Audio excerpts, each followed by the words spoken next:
Hi, and welcome back to Integrated Science. This is a continuation of our talk over thermodynamics and the idea that heat can be transferred to a warm body and a cold body, and that if we have an object that has high entropy with the second law of thermodynamics, that means that we have an object that has a lot of heat. Let me just kind of pop on down there to that slide. So entropy, so the idea that if you have an object that has high kinetic energy, normally means that it has high entropy, a high order of a degree of disorder, meaning the particles, the molecules are moving really, really fast. And if we have a cooler body, it's going to have low entropy, which means that the particles are moving much slower.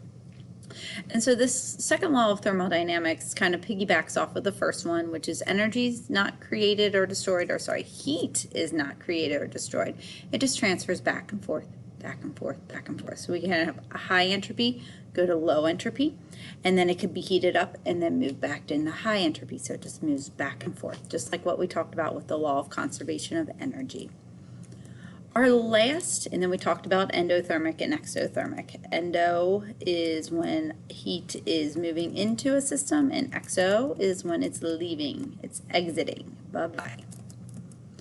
The third law of thermodynamics has to go back to that idea of efficiency when we talked about that in a system that is in a perfect system where there's no friction or other outside forces acting on an object, you can have 100% of efficiency. Well, here on Earth that doesn't work very well because we always have gravity and other sources kind of pushing on us. And so the third law of thermodynamics is kind of that same idea where it says an engine would convert 100% of heat into using useful work if its exhaust temperature were absolute zero, meaning that once again, is that a system that is running through and producing kinetic and potential energy or heat, is that there's always a percent or a degree that is lost. And so I think the best example of this is when we are looking at appliances, which I'm sure you probably don't do very often in your house, but newer appliances are more efficient. They use less energy and are more productive. So 20, 30 years ago, that wasn't the case. We've come very far in our technology with cars and refrigerators and washers and dryers. Even like our laptops are somewhat more efficient, even Chromebooks too. Light bulbs are a great example. We no longer use the ones that are iridescent. We're looking at something that's more LED that lasts a really long time. So we're getting closer to being almost what the energy is put in is also the energy that is going to be put out. So there's not a lot of loss of the heat that kind of moves with it. Today, though, I really want to focus in on our three different ways in which heat is transferred, which is conduction, convection, and radiation. And these three terms we are going to use for the rest of the year as we talk about how energy is transferred with heat sources. And so you will hear these terms over and over and over again. I'll be like, is that conduction? Is that convection? Is it radiation? I want you to be able to tell me. So we're going to go through just the typical standard of each one of them, and then we'll move on from there. So the first one is radiation, and radiation is the transfer of heat through the electromagnetic spectrum or wave energy. And this is energy that we can and then we cannot see, which is kind of hard sometimes for our students to kind of understand. So think of your cell phone, your lifeline to life right now. So you have your cell phone and all of a sudden it dings, you get a notification. That notification is brought to you by radiation through a microwave. There's all these waves that are running through the atmosphere here on Earth that can pick up different signals. So a radio, a television, also pick up these wave energies so that you can hear the radio in your car. Or your television is picking up a satellite where it is also a wave energy that is being brought to you from somewhere way up above the Earth's surface. And so it's just heat that's being transferred, but it's heat that's being transferred through a certain frequency. And we'll talk a lot about this in our upcoming unit, which has to do with waves. So the idea is that the electromagnetic spectrum, which is this picture right here, it's our rainbow. I love it very much. I think it always makes me happy to be able to talk about rainbows. But each one of the different colors represents a different type of frequency or speed in which a wave is coming at us. So I know that my phone can receive a call, but I can't see the microwaves that are running through our atmosphere or the radio waves that are running through our atmosphere. They are just not what our eyes can pick up. So we can only pick up this little portion of the spectrum, which is visible light. And as you can see on the opposite side of the spectrum, there are also wavelengths that you've probably heard of before. UV, ultraviolet, X-ray. If you've ever broken a body part, you probably have had an X-ray. And then hopefully no one has been exposed to gamma rays, because more than likely you wouldn't be here right now. So I like to always go to the extreme. Why not? So we've talked about radio and microwaves. These are wavelengths that normally our bodies can handle quite a bit of being in an area with. No one ever walks home and says, like, I have been radiated too much today with microwaves. However, if you sit out in the sun too long for 2 or 3 days, you've probably been exposed to too much UV radiation, and your skin fights back with being burnt. And so we have to take precautions for that. Same with an X-ray. If you think about an X-ray, you've probably, if you've ever had one before, they are going to put you on that table or whatever and contort your arm a crazy way that hurts really bad so they can get the best image of your bone. But before they leave to go take the X-ray picture, they normally are going to lay a super heavy cape or blanket on top of you. And then the nurse says, hold still, and they leave the room and they go stand behind this wall. Both that cape and wall have something special in it that protects them and you from the radiation. X-ray radiations, and you can kind of see the picture here. Those wavelengths are really, really short. They're really fast, and they can damage our skin and other organs in our body. So we do not want to be exposed to too many X-rays. That would be really bad. It would cause cancer. This also happened, frequency wavelengths, during the Chernobyl meltdown, which was a nuclear power plant in Russia that completely melted down. The city is still not inhabited by any people because the radiation is so high they can't live there. And so we're going to talk about these different types of radiations and how those frequencies can affect us and how we kind of live our lives. So we normally are affected by pretty much all of them. Our atmosphere kind of filters out a lot of UV radiation, X-ray radiation. And then luckily, not too often, but gamma radiation can get through every once in a while.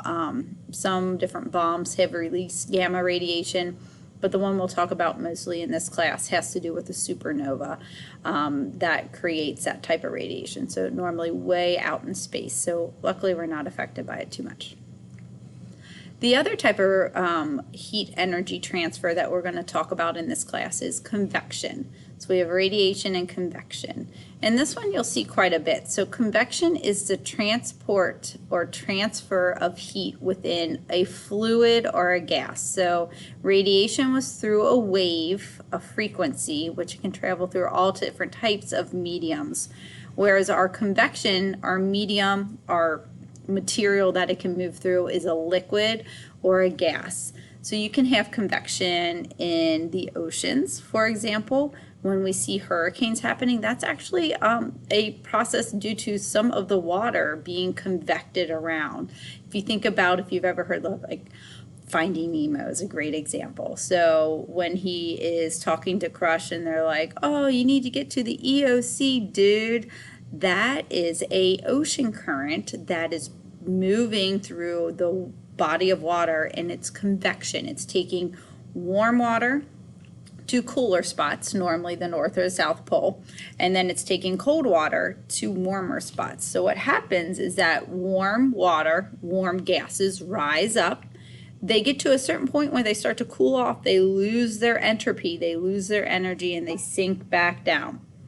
Then they get heated up again, so high entropy, so they move back up again, cool and sink back down. And these cause what is called convection cells, and that can happen in bodies of water as well as it can happen in gases too. So just think about your house. Normally your top floor is pretty much warmer than all the other floors because heat rises up, and then you normally have a vent somewhere at the top of the room where it takes that warm air as it sinks back down, filters it back down to the heater, it heats it back up and sends it back on its way again. So you have this convection cycle in your house just through HVAC systems and everything else. So here's a picture of it. So once again, just it happens here on Earth is that the sun is out, it warms up our ground. Normally it's much warmer down here at the solid surface.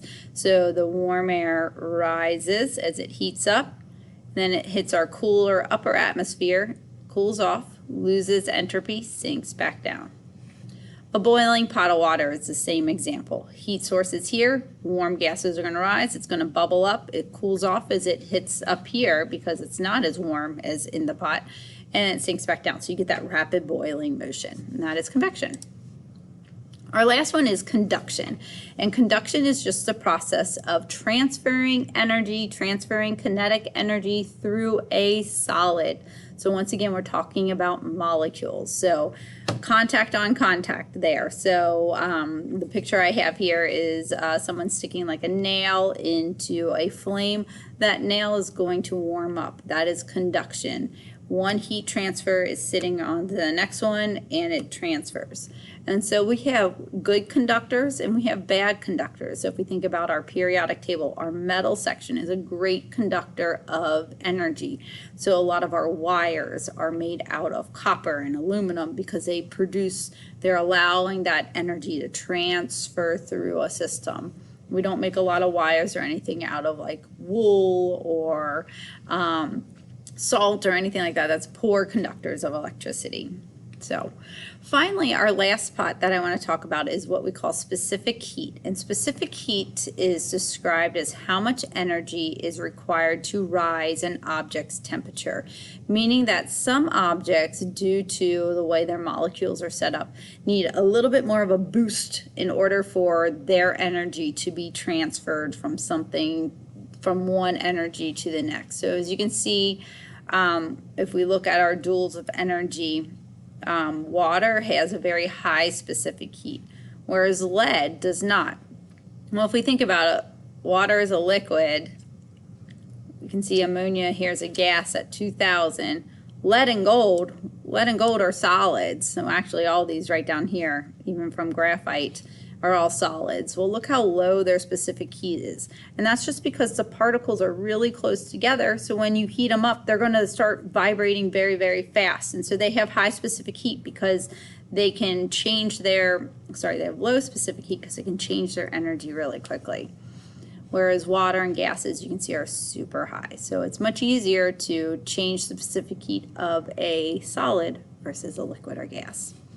So once again, heat rises an object's temperature or changes the object's states.